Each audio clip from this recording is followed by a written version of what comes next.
And now, Mystery Theater.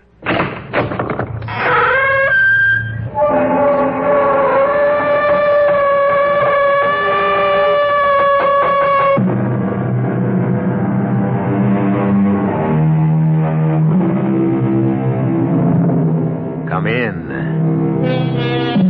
Welcome. I'm E.G. Marshall. Now, what do you think of when you hear someone say, the spirit of 76? Fifes and drums? The Battle of Bunker Hill? Valley Forge? Most likely. But what isn't too well known is the fact that there was a spirit in 76. A spirit. A ghost. A demon. Indeed, a fearful, deadly apparition to whom all of us owe an almost incomprehensible debt.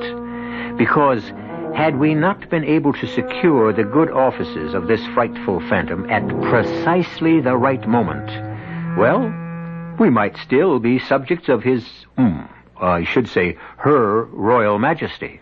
Jabez Follansby, this court-martial has found you guilty of spying for the enemies of your sovereign, King George III. But, General, I just been trying to fight for freedom. It is the sentence of this court that you be hanged by the neck until dead.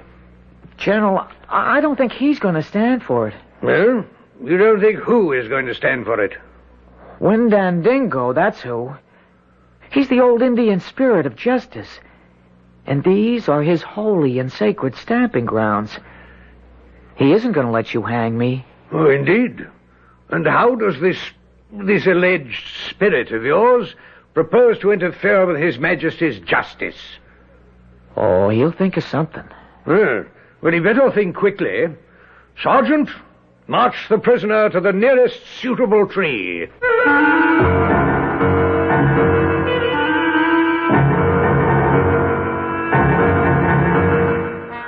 Our mystery drama, Windandingo, was written especially for the Mystery Theater by Sam Dan and stars Jack Grimes and Kurt Benson.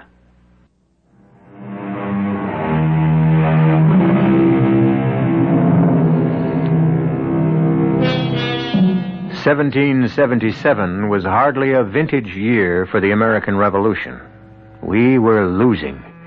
The British appeared to be so strong, so well organized, so wealthy, while we seemed so weak, so disrupted, so poverty-stricken.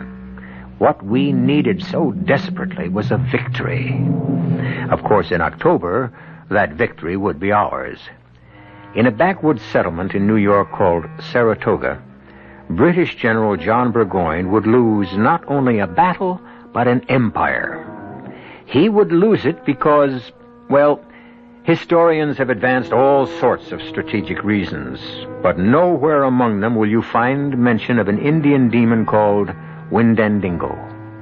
And no one speaks of an obscure American, Jabez Follansby. Jabez Follansby?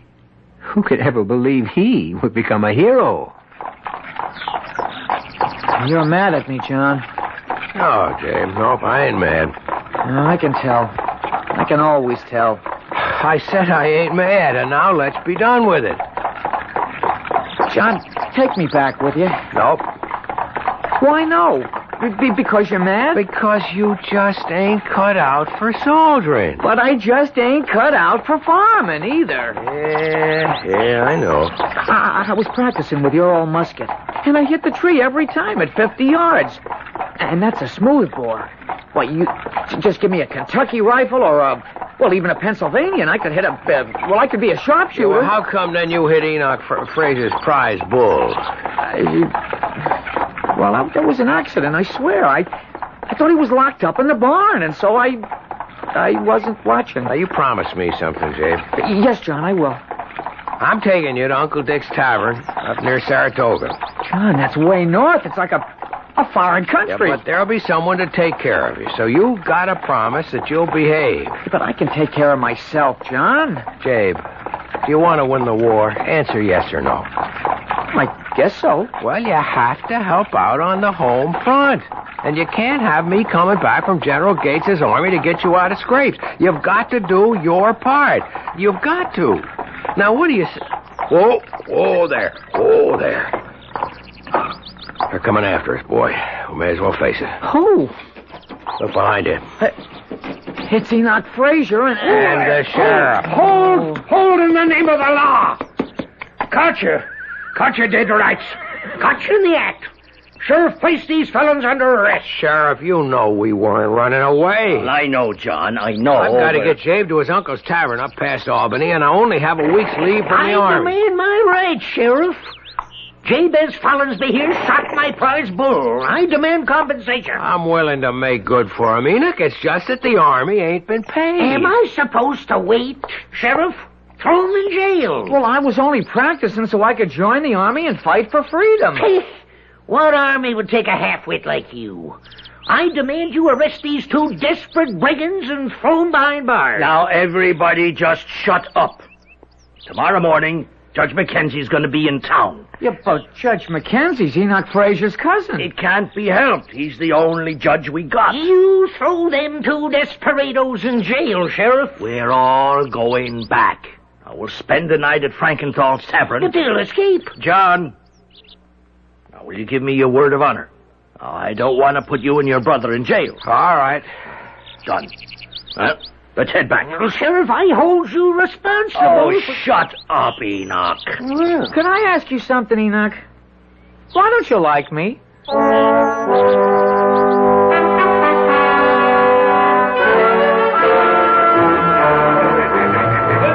What'll I do to us, John? I don't know. But you're a captain in General Gates's army. That should mean something. Yeah, I guess it would mean a lot more if we were winning. John, you mean we ain't gonna win? Well, we gotta win. We just gotta. We're fighting for freedom. Tell me we're gonna win. Well, yeah, we're gonna win, I guess, but it's gonna take a whole lot longer than most folks think. You know how some folks are. They want everything yesterday. Well, here are two really fine-looking boys. An asset to the town and a credit to the country. Mind if I join you, lads? What's all this, Enoch? Well, now, I'll tell you what. I'll treat you to supper. You will? Why? Why? Because you're fighting for our country, John, and nothing's too good for you. And Mr. Frankenfowl, beef and bread and beer for my two good friends. What's on your mind, Enoch? Well, now, boys, I got Jabe here for a good 16 pounds worth of damages. Agree? Yeah, but I said I was sorry. Oh, I know, son, I know. That's why I'm willing to offer John a proposition, a confidential proposition. Yeah. John, you and me, we're men of the world. Is that a fact? You're talking.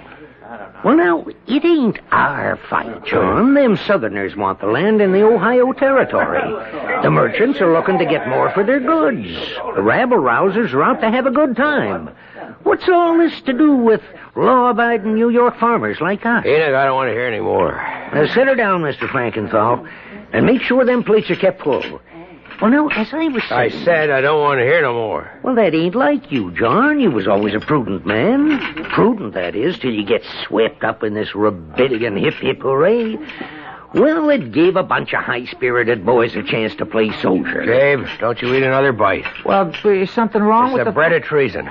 Maybe you did win a couple of skirmishes against some poor, scared, imported German farm boys in red coats, but... Oh, that evil spirit has caught hold of Enoch. But now the British are sending in trained and seasoned regulars. General Burgoyne is marching down from Canada. General Howe's marching up from New York City. You'll be cut in half, caught in a trap. That's how you see it. A prudent man thinks of the future. Therefore, he chooses the winning side. And you think you have? Oh, I know I have. And here's my proposal. As a captain in Gates's army, you'd have certain information. You want me to become a traitor? Oh, no. A lover of your fellow man. The war's lost. Why not end it sooner? End the waste of lives. I ought to report this to the sheriff. John, you just see the light. I'll forget about the damages to my prize bull. And he's worth 16 pounds. I'll pay it. Sure. But meanwhile, Jabe will have to sit in jail. What? You wouldn't put poor Jabe I'm in jail. entitled to justice. I'm entitled to my damages. Jabez, you won't go to jail. I'll think of something. What? There ain't a soul that can help you. There is, too. I know who can help us, I know. Do you now? He's always helped me when I called on him before. He'll help me again. Jabe, John, I'm going to call on my oldest friend. You better call on your richest friend. I'm going to call on him for justice. He'll help us. You'll see. Jabe, look, everybody's looking at you. It don't matter. He's my friend. He'll help. You remember Walking Beaver, the old Indian we gave food to? Now you just come along with me, Jabe. Before Walking Beaver died, he told me all about the secret Ojibwe spirit. A spirit that fights evil. He taught me how to call him. His name is Windandingo. Hey, you hear that, everybody? Windandingo. What's that again? Windandingo. Windandingo. Now, if that ain't the funniest I ever heard. Don't laugh. Don't laugh at Windandingo. Why not? Because he don't like it. Well, if he don't like it, he damn well. I'm warning you. I'm warning all of you. Windandingo don't like it. All right. The joke's over. Any man here who laughs at my brother has to settle with me. Hold on, everybody. We don't want no fighting. Now, John, you just take Jabe upstairs and put him to bed. But, Sheriff, I don't want anything to happen to Enoch. Nothing's gonna happen to nobody. But Enoch Fraser has got to say he's sorry to Windandingo. He's got to say it. Hey, John, you better get him upstairs.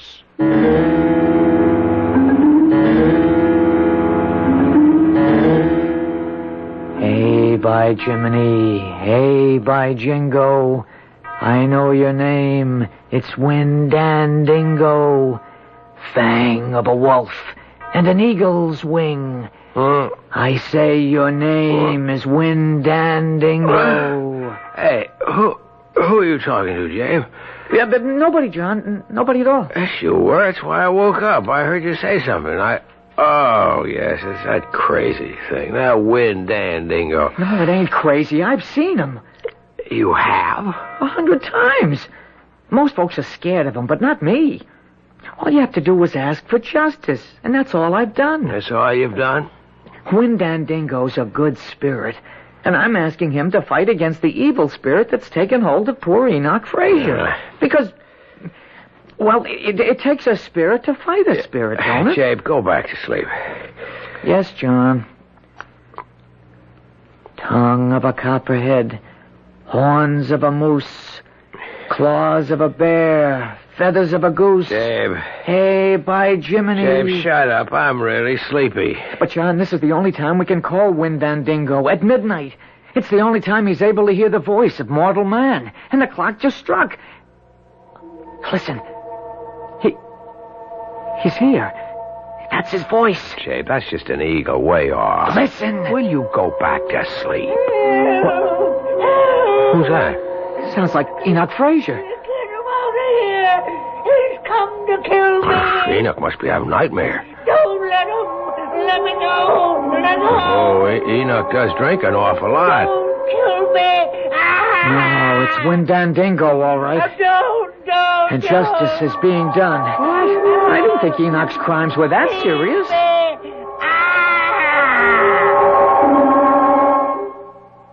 Well, he's quiet now. I guess he woke himself up from that nightmare. No, he didn't wake up. He's dead. That's enough, Jabe. I need my sleep. And he brung it on himself. He got no one to blame but himself. Jabe, will you shut up and get to sleep?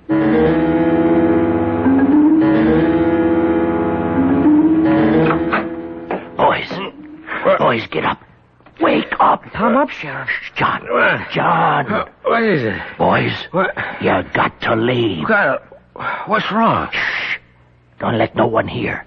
Get out of here as fast as your legs will take you and as far as your horse can go. Why? Enoch Fraser is dead. He's dead? Dead. Murdered. But who killed him? Who? Why, Jabez. Who else?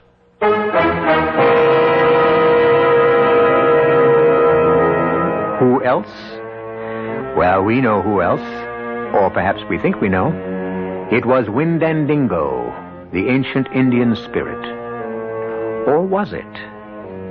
The fact is, we know Jabez wasn't there while the deed was being done. But our knowing cannot help Jabez.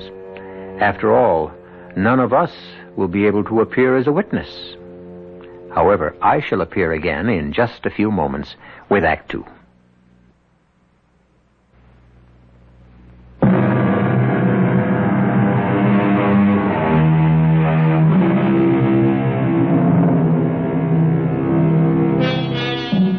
It is the fall of the year 1777. We're about a month away from the great victory at Saratoga that will turn the tide. And one of the principal characters who will decide the fate of the revolution is now deep in trouble in a little Hudson River town. His name is Jabez Follansbee, the same Jabez we met earlier. Impossible. How could Jabez be the principal character in anything? Well, don't sell our Jabez short. He has a great many hidden facets. Nah, Sheriff, you know Jabe couldn't kill anybody. I know, but it don't look good. Jabe, did you kill Enoch? No, John, I never killed anybody. And he don't lie, Sheriff. Except maybe that prize bull of Enoch's. Look, boys, everybody heard Jabez threaten Enoch with this Windandingo. No, Windandingo. Well, whatever. And that was the name Enoch was screaming. You know how some folks are. They'll claim Jabe was guilty of witchcraft. It's no witchcraft, just Windandingo bringing justice. Sheriff, Enoch ate and drank like a pig. He had a nightmare and he died of indigestion. Well, now, I'm sure that point of view will be considered at such time as cooler heads will prevail. But that time sure ain't gonna be tomorrow morning. Now, you two better be on your way faster than lightning.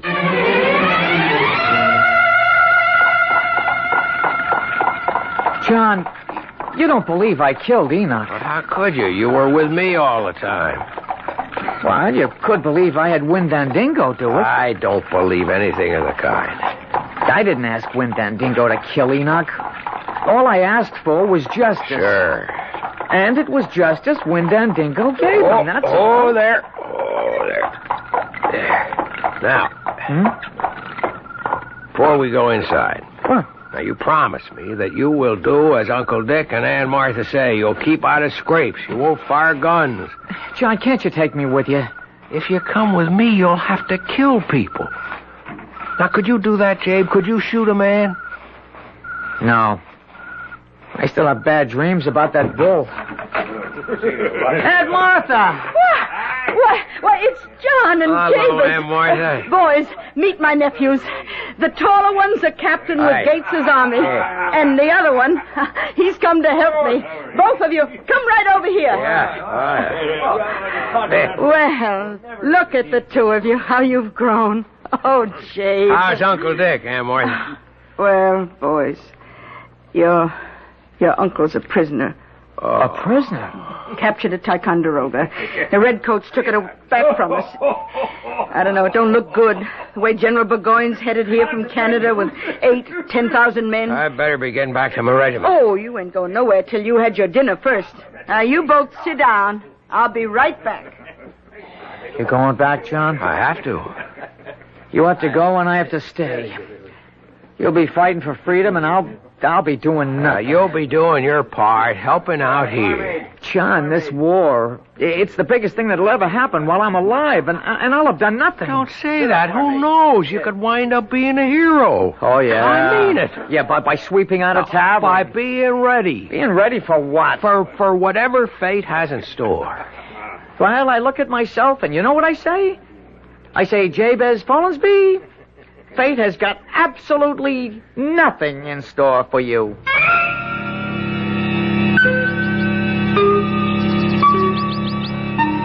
Yankee Doodle, keep it up, Yankee Doodle dandy. Mind the music and the step, and with the girls. Yep. You there. Yes, sir. Oh, you're a captain, aren't you? Yes, I'm a captain. I can tell from your uniform. My brother's a captain. He's with General Gates. Yeah, well, where are the nearest American troops? Well, I guess they're in Albany, Captain. How far is that? Oh, maybe 30 miles. Can I get a fresh horse? Yes, sir. Now, son, listen. The British have broken through. General Burgoyne's headed this way.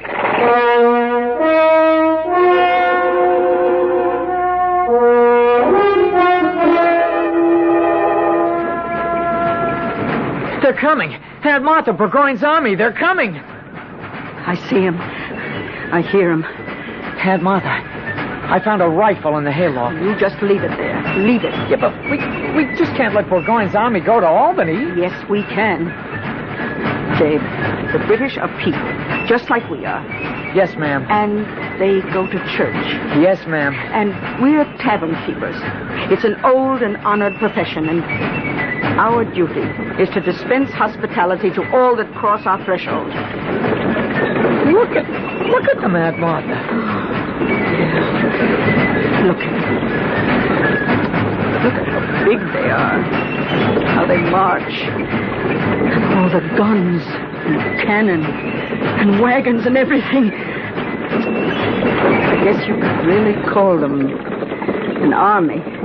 Not like what, Aunt Martha? Nothing. I don't care. I just bet our boys can fight better. Hey, look, that man with all the gold and the lace. Oh, ain't that some horse he's riding? It must be General Burgoyne himself. He's riding toward us. Oh, you better get on your feet, Jane. Right. Over. Good day to you, madam. This, I presume, is Follansby's Tavern. Yes, sir. And you would be Mrs. Martha Follansby? And he would be your nephew, Jabez. How did you know? We have our information, madam. You mean your spies? Jabe. Well, now, Jabez, don't look down your nose at spying. You may decide to try it yourself one day. Mrs. Follansby, I am told you prepare the best table in the province. Oh, well, Yes, I understand. You just as soon not feed a morsel nor bestow a drop upon the red-coated tyrants. Oh, no, I never said it.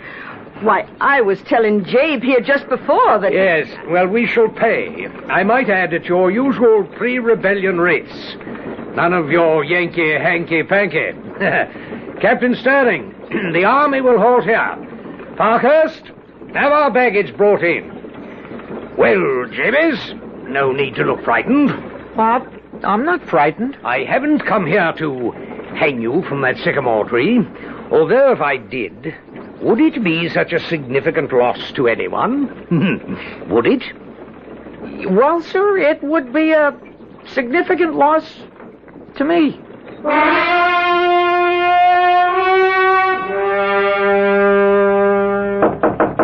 Come in.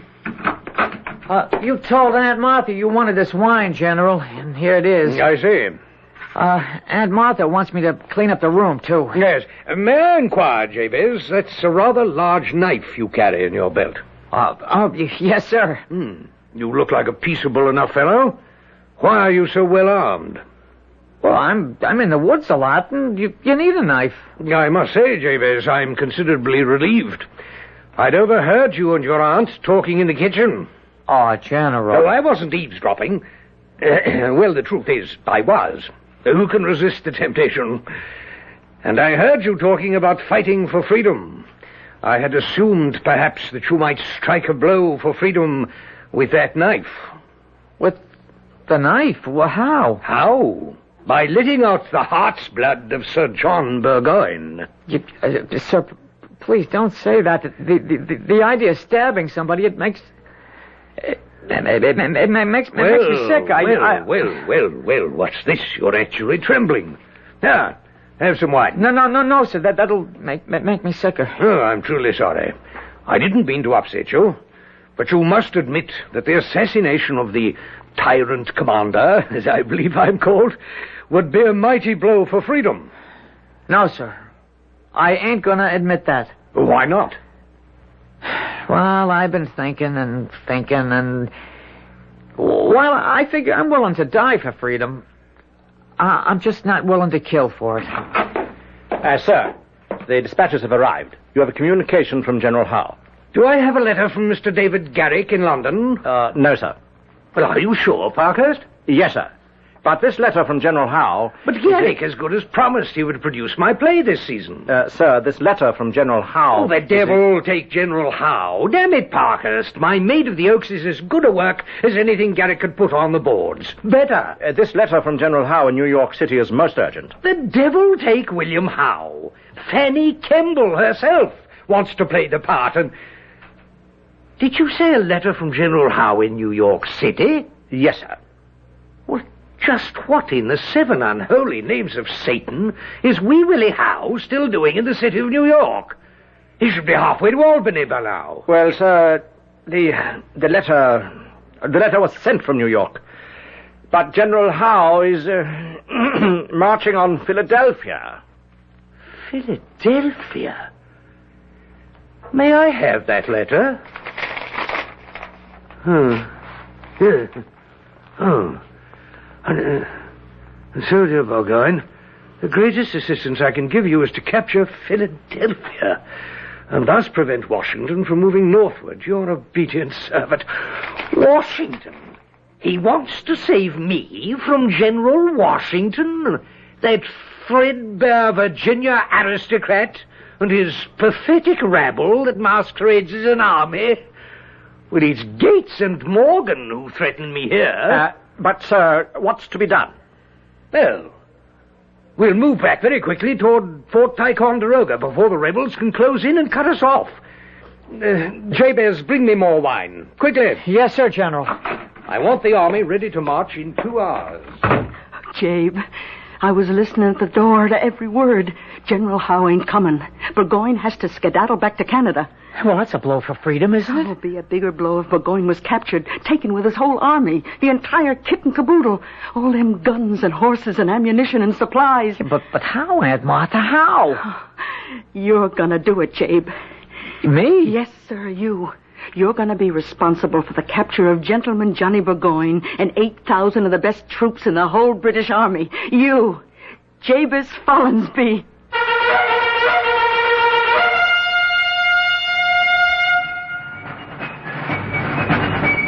Well, the only thing that can be said at this point in time is that she knows something we don't know.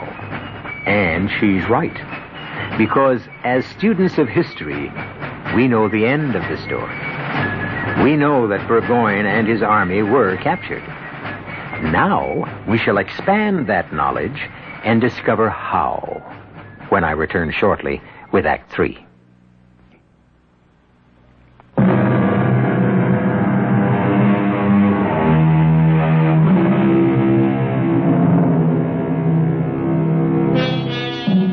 Each must answer the call of fate. For some, it comes early, for others, late. And fate is now calling to Jabez Follansby, a young man of New York State in the year of 1777. Proof again, if proof were ever needed, that some of the most remarkable and earth-shaking events occur not simply because of the actions of the rich and the powerful, but also through the unconscious intervention of the powerless and the lowly. General Burgoyne can be captured by our General Gates. If what, Aunt Martha? If they can get here quick enough, Jabez. If Gates can only send some cavalry real fast, they could delay Burgoyne long enough for the rest of the army to come up and capture him. Well, what can I do? Oh, you can mount Mayflower. She's the fastest horse we got in the stable, and ride like the wind to where General Gates is camped, and tell him... Jabe, are you listening to me? Yeah. Yeah, Aunt Martha, I'm listening. Do you understand what I'm saying? Yeah, but I can hardly believe it. Believe what? Well, what John said, and yet it's come true. John said, he said if I was ready, fate would make me a hero. Well, it has come true. And I can fight for freedom without shedding blood. You ain't got a minute to lose. Saddle up Mayflower. I have to bring General Burgoyne a bottle of wine. No, I'll do it. Yeah, but he asked me. Be on your way, Jabe. Every minute's as precious as gold. Hey, goodbye, Aunt Martha. Goodbye, Jabe. And the good Lord bless you. Captain Sterling has ordered all unit commanders to be ready to move in 2 hours. Well, I want a screen of light cavalry on both flanks. May I say, sir, that it's a brilliant maneuver. No doubt. But back in London, it will be construed as an inglorious retreat. But a most necessary one. Well, to my political enemies, and I have a vintage crop this year, a retreat is always a disgrace. But, General, to move an army so many miles through hostile territory is surely a feat worthy of it. No, I shall be Burgoyne the bungler, while Howe will be the hero. Howe with his cheap victory at Philadelphia. Did I say cheap? It will cost us these 13 colonies. Where's my wine? Jabez! Oh, General, you ordered this bottle. Yes, and about time, too. Oh, I'm sorry, sir. I tell you, Parkhurst, this William Howe, he hasn't the sense, the brains, the intellect of this young servant, this Jabez Follansby. Where is Jabez, Mrs. Follansby? Where's Jabez, sir? Yes, madam. Oh, Yes? well, I sent him. I sent him to the barn to. Yes, well, I wish to see him. Oh, but he's got to chop some wood. I wish to talk to him. Oh, but, begging your pardon, sir, unless he does his chores, you aren't going to have wood for your fire tonight, or for me to cook your supper. May I suggest a solution to the problem? I shall assign an orderly to the wood chopping, thus freeing Jabez for his more important duty, which is to speak with me. Fetch him, if you please. Madam, is there a difficulty I am unaware of? Why are you so nervous? Me? So frightened? And where is Jabez? Oh, by the barn, chopping wood, sir. I can see the barn very clearly from this window, but I neither see nor hear Jabez. General, the boy was in here when I handed you the dispatch from New York City. Could he be off for General Gates's encampment? Well, Mrs. Follansby, could he? Oh, no. Parkhurst, have a party of scouts go after him. Well, Jabez? General, I guess you were wrong. Wrong? What? You said you didn't come here to hang me to the sycamore tree outside, but those men who captured me said that's what you're going to... I'm sorry, Jabez, but we have rules. Don't hang him. Why should you hang him? Because he was conveying information to the enemy. Who says so? Now, madam. Who says so? But maybe he just felt like taking a little ride on horseback. I mean, is that something to hang a man for? I see. Well, that would, of course, place the case in an entirely new perspective. Is that what Jabez was doing? Yes, sir. Is it, Jabez? Were you merely out for a little ride? Or were you conveying information to General Gates? Oh, tell him you were just out for a little ride, Jabez. I was bringing information to General Gates. Shall I ask that question again, Jabez? No, sir. I heard it the first time. Damn it, Jabez, do you want me to hang you? No, sir, but I don't want to lie, neither. General, the army is ready to march. I know that, Parkhurst. May I suggest we hang the prisoner and be on our way? Jabez, I don't want to hang you. I know that, sir. I appreciate that, but I can't lie. Even if you have to die? I won't die. Oh, indeed? Why not? Well, because that wouldn't be justice. And that's why Windandingo wouldn't let it happen. I don't believe I caught that name. Windandingo. Yes? Windandingo. He's the old Ojibwe Indian spirit of justice. And all through here, all through this country, it's his holy ground. And if you ask him for justice in the right way, he'll see you get it. Yes. Well, my boy, I suggest you ask him. I will. Well, what are you waiting for? Midnight. Midnight? Well, yes, sir. You can't raise him till midnight. But I intend to hang you now. Well, you wouldn't do that, General. You're a fair man. You'd give a man a chance. I am giving you a chance. Just tell me you were out riding for pleasure or to visit your girl, and we're quits. I don't get any pleasure riding a horse, and I don't have a girl here. General, every minute we delay... Jabez, do you expect me to wait till midnight? I expect you to do the right thing. Well, what is supposed to happen at midnight? I'll call on Windandingo. Yes? And he'll appear. Where? Right here. And only here. Why? Because this is where the injustice was first made. And then? And then, he'll see that you give me justice. How? I don't know, General. That'll have to be between you and Windandingo. He'll convince you somehow. You mean a spirit will materialize and convince me that it would be unjust to hang you? Yes, sir.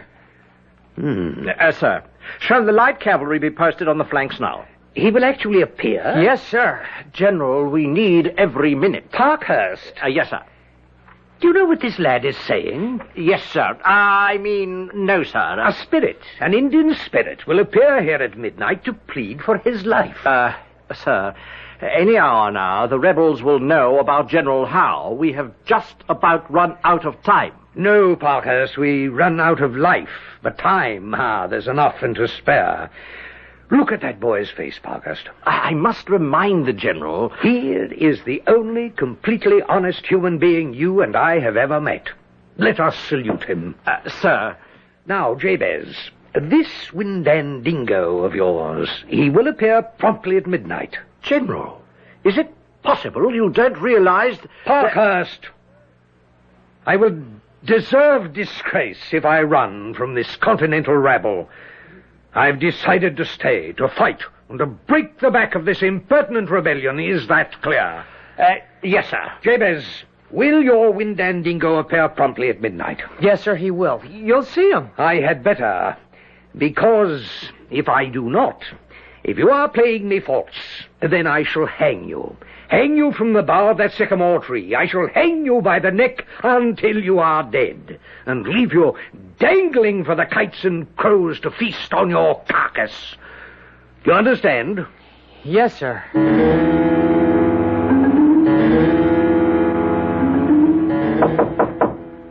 Yes.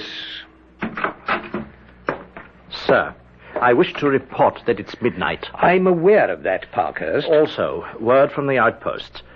Enemy signs on the left flank. Thank you, Parkhurst. There may still be time to break out, sir. That will be all. Yes, sir. Well, it's midnight, Jabez. Jabez? Hey, by Jiminy. Hey, by Jingo. I know your name. It's Windandingo. Fang of a wolf and an eagle's wing. I know your name is Windandingo. Is he a wolf? An eagle? What, Jabez? Tongue of a copperhead, horns of a moose, claws of a bear, feathers of a goose. Where is he, Jabez? Where? I know your name. It's Windandingo. Well? Windandingo. I don't know, General. I don't know. He's always showed up before. Were you lying to me? No, sir. Those words always fetched him. Admit you were lying. But I was telling the truth. Say you were frightened. No, it's the truth. You made it up to save your life. I tell you it's true. Admit it's a lie, and I'll spare your life. But I've seen him. I know him. For that, Jabez, I shall hang you. Windandingo! Windandingo! There is no Windandingo. But there is a Major Parkhurst, and I shall order him to assemble an execution squad. Windandingo, Windandingo, I know your name. It's Windandingo. There is no Windandingo. Listen. Well, it's a quiet night. I can hear an eagle screaming in the distance. Listen. Can that be a bear prowling about? The hissing of a snake, the call of a moose, the growl of a bear, the cackle of a goose. It's Windandingo. Ah, there is no Windandingo. You hear him. And you see him. Well, I think I see something. A shape of a man. A snake. A bird. It has feathers. Hair. Claws, fangs. You see him. You see him. What is it? It's Windandingo. No. It isn't possible. It doesn't exist. These things don't exist. It's Windandingo. Oh, I'm dreaming. You're awake. I had too much to drink. It's Windandingo. What does he want with me? Listen to him. I'm listening. I can't hear a word. He talks without words. He's in your mind. Listen to what he's saying. He gets angry if you don't listen. What is Windandingo saying? Spare his life. Give him justice. Give all people justice. Without justice, there is only death. Death. Death. Oh, Jabez, I never wanted to. General Burgoyne, help! Help! What have you done to the General? Well, I didn't do nothing. General, are you all right, sir? Where did it go? Where did what go? But it was just standing there. What was just standing here? Oh, Jabez. Yes, General. You're a young scoundrel. But sir... I really should hang you. Windandingo was here. But I won't. On one condition. Give me your solemn oath. Go join Gates's army. Sir, I really am not much for fighting. Jabez, there's nothing so destructive to the smooth operation of an army, indeed a government, as a completely honest man. You've done enough damage here. Now take your talent for disruption over to your own people. It's perhaps the best chance we British have to win this war.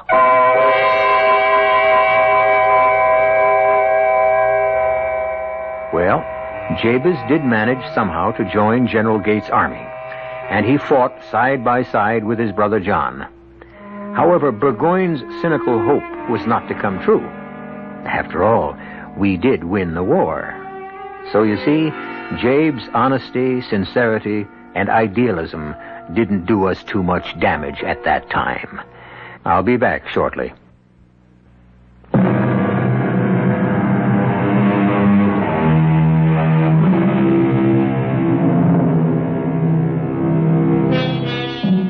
In case you're wondering what happened to Gentleman Johnny Burgoyne, he went home to become richer and more powerful than ever. He spent the rest of his life writing plays, and they say one of them was about a powerful Indian spirit. Unfortunately, many of his papers have been lost. A pity.